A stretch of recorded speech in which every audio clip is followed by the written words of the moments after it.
بسم اللہ الرحمن الرحیم۔ نبی کریم صلی اللہ علیہ وسلم نے ارشاد فرمایا، سورہ بقرہ کی تلاوت گھر کو جادو، عصیب اور شیطان مردود کے حملوں سے محفوظ رکھتی ہے۔ چنانچہ فرمان نبی ہے کہ جس گھر میں سورہ بقرہ کی تلاوت کی جاتی ہے، شیطان اس گھر سے بھاگ جاتا ہے۔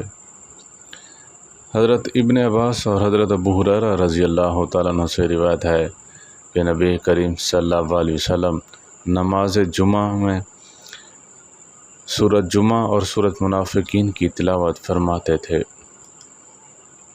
نبی کریم صلی اللہ علیہ وسلم سوتے وقت ہمیشہ سورۃ ملک کی تلاوت فرماتے تھے۔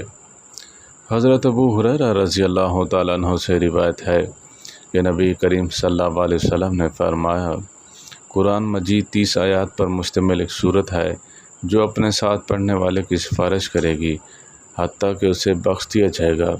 وہ سورۃ ملک ہے۔ حضرت عائشہ صدیقہ رضی اللہ تعالیٰ عنہ کا بیان ہے کہ نبی کریم صلی اللہ علیہ وسلم ہر رات سورۃ بنی اسرائیل اور سورۃ زمر کی تلاوت فرماتے تھے۔ اللہ تعالی ہم سب کو قرآن پر عمل کرنے کی توفیق عطا فرمائے۔ وآخر دعوانا ان الحمد للہ رب العالمین۔